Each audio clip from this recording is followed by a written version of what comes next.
CBN Vida Profissional, com Andréia Salsa. Olá, Andréia Salsa, boa tarde, bem-vinda. Oi, Johnny Silva, tudo bem? Saudade de você, um abraço para os nossos colegas aí do estúdio, especialmente para os nossos ouvintes. A gente também está morrendo de saudade, inclusive esperava a Andréia Salsa aqui para a gente comentar essa pesquisa que traz muitas informações. Tá vendo? Legais. Mas eu vou aparecer, eu estou me organizando, né, Adalberto? Eu vou aparecer aí Sabe por quê, Johnny? presencialmente. Só fazer uma consideração aqui. A Andréia tá com uma agenda daquelas, Johnny. Toda segunda-feira ela tá aqui com a gente, mas ela vai vir aqui no estúdio, eu tenho certeza.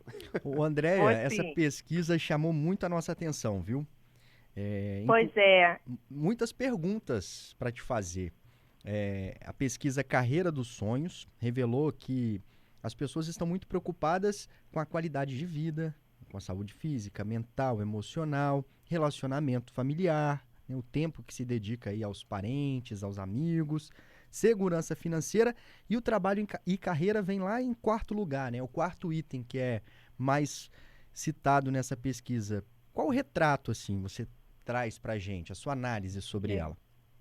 Primeiro que é super importante falar que essa pesquisa é muito fresquinha, né, Johnny? Ela é do mês passado, a gente aqui na CBN tem sempre esse compromisso de trazer o que é mais atualizado para o nosso ouvinte. Então, ela é um retrato do mundo atual. E dentro de uma pergunta, que é uma pergunta muito forte, inclusive a gente está fazendo para os nossos ouvintes hoje, né, que é a pergunta: o que é mais importante na sua vida? É uma pergunta, né, bastante profunda. E aí, quando a gente vê que nessa pesquisa vem em primeiro lugar qualidade de vida, que é, inclusive, um conceito de qualidade de vida muito amplo, que é um conceito, inclusive, moderno, né, que abarca saúde física, saúde mental, saúde emocional e também conceitos aí da própria saúde social. E quando a gente vai olhar essa pesquisa que foi liderada pela Companhia de Talentos, que é uma empresa muito séria de São Paulo, que trata e faz essa pesquisa há 22 anos, é uma pesquisa que já vem sendo feita ao longo aí de mais de 2 décadas, ela tem inclusive uma preocupação de ampliar bastante o escopo das pessoas que respondem, e foram mais de 91 mil participantes, né, respondentes, e ela trouxe um perfil que abarca várias características, né? Desde estudantes, recém-formados, média gestão, alta gestão. Ela foi uma pergunta feita para todas as regiões do Brasil, com uma concentração especialmente na nossa região, que é a região sudeste, mas até teve 1% do exterior, que são os expatriados, né? Muitas pessoas de fora que acabam trabalhando no Brasil. Todas as classes sociais foram perguntadas, o gênero muito bem equilibrado entre feminino e masculino, inclusive com muita representatividade de outros grupos minoritários, né? Tanto pessoas negras, LGBTQIA+, pessoas com deficiência e pessoas que, além de tudo, trabalham em modelos diferentes de trabalho. Então, um percentual de remoto, outro percentual de híbrido e outro percentual de pessoas que trabalham 100% presencialmente. Então, é uma pesquisa que, além de ser muito séria, feita há muitos anos, ela teve o cuidado de absorver o perfil de várias pessoas. Então, quando a gente vê, mesmo nessa amplitude, né, porque muitas pessoas ainda pensam assim, esse viés de qualidade de vida está muito conectado com as novas gerações. Isso. Não é mais isso, viu, Johnny? Todas as gerações têm se preocupado com a questão da qualidade de vida. Andréia, esse ponto, se você puder até se estender um pouco mais, porque aqui a gente fez exatamente até essa analogia na hora de perguntar para o Carlos Alberto, o fotógrafo, que já está entrando ali na casa dos 60, se para ele também era esse retrato, se ele também enxergava assim. E aí ele falou da questão do trabalho, que tinha muito mais peso. E hoje você está dizendo para a gente que não. Jovens, pessoas mais maduras têm essa mesma percepção, assim, a mesma cabeça, digamos. Exatamente. Eu estava ouvindo a resposta do nosso colega aí, que eu ouço desde o iniciozinho, né? A rádio, para ir acompanhando. E olha como ele é um dado dessa realidade que a pesquisa traz, né? Embora seja uma geração mais madura, e ele mesmo falou, né? Se tivesse me perguntado isso lá atrás, provavelmente eu falaria trabalho. Mas hoje também eu já penso em qualidade de vida, né? Já penso, tem uma questão, e ele inclusive relatou que sempre teve essa preocupação.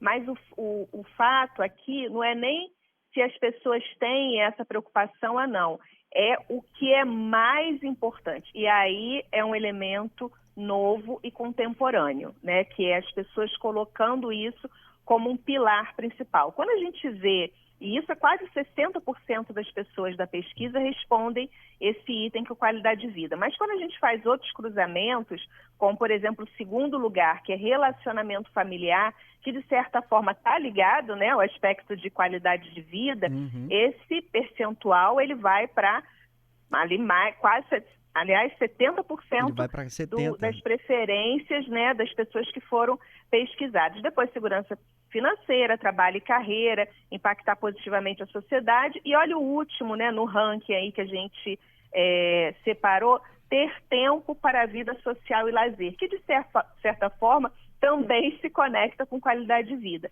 Isso tudo, né, Johnny, a gente fala assim, mas qual é a grande reflexão que a gente faz para isso?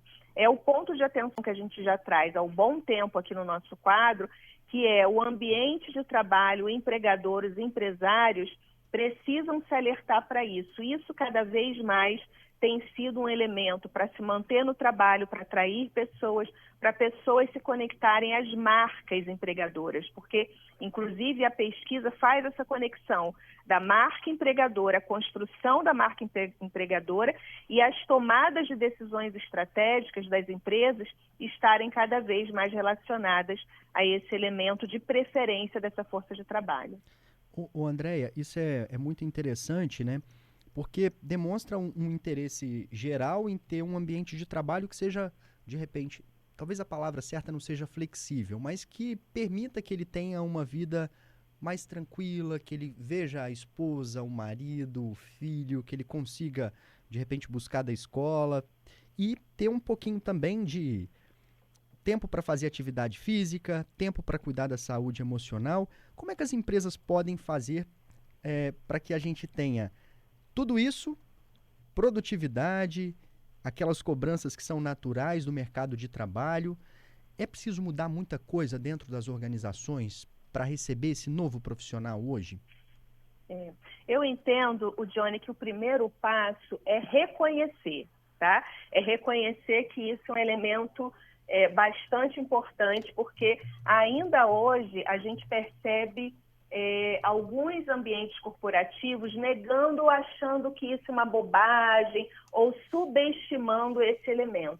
Inclusive, a pesquisa, ela traz duas expressões muito interessantes, inclusive a gente também vem ao longo aqui do nosso quadro aprofundando, que ela chama, que são dois movimentos que estão crescendo, né? O primeiro é o empoderamento individual, que é essa força de trabalho entendendo a sua para essa jornada, para essa cadeia produtiva. Então, o empresário, né, e o dono da empresa, ou a liderança, que reconhece que isso é um elemento e entende que essa força de trabalho está mais empoderada de si, ela, ao invés de brigar com essa realidade, ela apoia essa força de trabalho nesse equilíbrio que todo mundo quer ter, inclusive o empresário, né? Porque a gente às vezes esquece que o próprio empresário, dono de empresa, também é ser humano, também tem as suas questões e os seus desejos de qualidade de vida. André, e um outro movimento... Posso te cortar só um pouquinho para a gente ir para o Repórter CBN e você já fala desse outro movimento?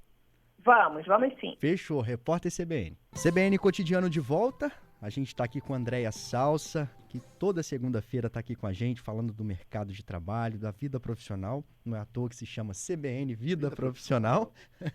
Andréia, e a gente teve que chamar um repórter no meio aí da sua explicação, você falando sobre as mudanças, né, que devem partir também dos gestores, que também têm uma vida, que também estão querendo ter qualidade de vida, assim como os profissionais, mas tem que reconhecer primeiro. E aí você estava desenvolvendo aí seu raciocínio. Vamos voltar, por favor. Isso. De dois movimentos, eu estava trazendo dois elementos centrais que a pesquisa aponta, que o primeiro é empoderamento individual, que eu já falei antes do Repórter CBN, que é essa força de trabalho mais consciente sobre o seu papel e a sua relevância na cadeia produtiva, e o outro movimento, que é o letramento emocional. É muito interessante esse movimento que a pesquisa aponta, que é o reconhecimento cada vez maior que a força de trabalho identifica sobre a relevância da sua saúde mental. Então, as pessoas, o letramento emocional eu reconheço, tem um avanço muito importante, né, de desmistificação dessa questão do emocional, que, né, durante muito tempo ainda existe, né, mas bem menos de estigma, né, de preconceito, e as pessoas fazendo questão de investir na sua saúde mental, seja através de uma terapia, seja através de outros caminhos como meditação, ou mesmo reconhecendo que a dimensão emocional é uma dimensão central para a nossa performance, para a nossa felicidade e para a tão sonhada qualidade de vida.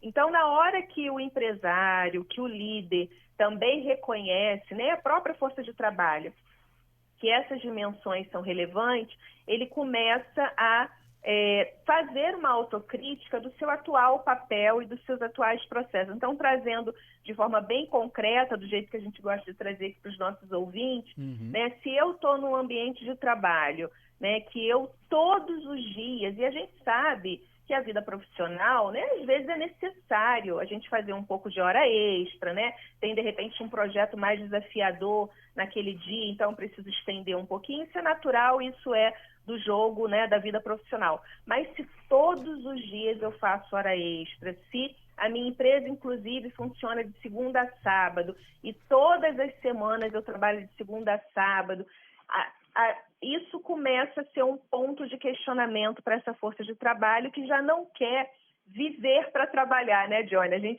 O trabalho, ele é muito importante, ele é central, ele realiza a gente, mas se eu ficar só em função disso, ali começa uma série de questionamentos. Então, eu entendo que tanto a liderança quanto os empresários tiverem esse olhar de reconhecimento, que esse é um dado importante para a força de trabalho atual e que já não tem mais a ver com as novas gerações, mas perpassa todas as gerações, a gente já vai dar um belo passo para essa mudança e para ajudar todos nós, né? Porque todos nós queremos aí ampliar a nossa qualidade de vida. Então, acho que a pesquisa traz essa importância para a gente sustentar, né, algumas reflexões que são importantes para a nossa carreira. Dá para fazer uma boa leitura dessa pesquisa, né, Andréia? E eu queria te fazer uma pergunta, porque nos últimos anos a gente viu aí muitas empresas americanas, inovadoras, criando ambientes de descontração dentro das empresas, sala de jogos, aí tem videogame, tem sinuca, tem uma série de coisas, um espaço para descansar, até bebida alcoólica, a gente viu voltando para algumas organizações, e depois uma série de críticas, dizendo que isso não é para relaxar o funcionário nada, é para deixar ele ali trabalhando o máximo possível. Como é que você enxerga isso? É uma forma de amenizar, de repente, o estresse, a sobrecarga, trazer um ambiente mais favorável mesmo? Ou só isso não resolve? Ajuda? Qual é o seu olhar sobre isso? Tem o seu ponto positivo, sem dúvida, né? Você está num lugar mais descontraído, né? Mais acolhedor, onde você tem possibilidades, enfim. É sempre positivo, mas não é isso que a força de trabalho atual está demandando, tá? A força de trabalho atual eu tenho horário para entrar, eu quero ter horário para sair, porque eu tenho vida fora do trabalho. Já muito na década, sobretudo de anos 2000, até 2010, teve um movimento, até um pouco antes, né? Eu acho que a empresa assim, de maior referência nisso era a Google, ela trouxe uma série de situações para que o próprio colaborador ficasse cada vez mais dentro da empresa, inclusive estabelecendo creche dentro de empresa. Então, toda a vida do funcionário girava ali, o que teve um efeito muito positivo. Mas essa é uma força de trabalho diferente do que a gente está vendo agora. As pessoas querem ter a sua vida para depois do trabalho. O trabalho, ele é relevante, ele continua tendo a sua importância, mas outras dimensões, como estar com a minha família, no meu seio familiar, de eu ter a minha sociabilidade com os meus amigos, que não necessariamente são amigos do trabalho. Então, isso que para mim é muito contemporâneo e que as empresas precisam refletir sobre isso e a gente criar aí alguns caminhos alternativos. Eu entendo que é interessante, mas a gente está vivendo algo muito diferente, Johnny, dessa força de trabalho que está alterando a centralidade do trabalho na sua própria vida. Que não é uma desvalorização do trabalho, mas é colocá-lo num tamanho menor nas várias dimensões da sua existência, né, da sua realização. Então, de novo, essa pesquisa ela nos ajuda a comprovar esses dados de realidade na medida que ela tem bastante profundidade, fez uma ampliação, né, uma pluralidade aí no perfil e acaba trazendo este resultado que as pessoas consideram que hoje é mais importante na sua vida é a qualidade de vida. Isso é bem, bem significativo. Andréia, você tem muitos anos de mercado, né? Quantos anos você já trabalha com pessoas? Uns 20, quase 25 anos. Quase 25 anos. Essa mudança aí, isso que a gente está vendo agora na pesquisa, veio depois da pandemia? A pandemia aumentou? Ou não? Já era um movimento que você percebia ao longo dos anos? Não, já era um movimento, mas a pandemia, sem dúvida alguma, acelerou, Johnny, porque o conceito de finitude ficou muito perto da gente, né? Eu sempre digo que pelo menos uma pessoa relativamente próxima, muito próxima, todos nós perdemos, né?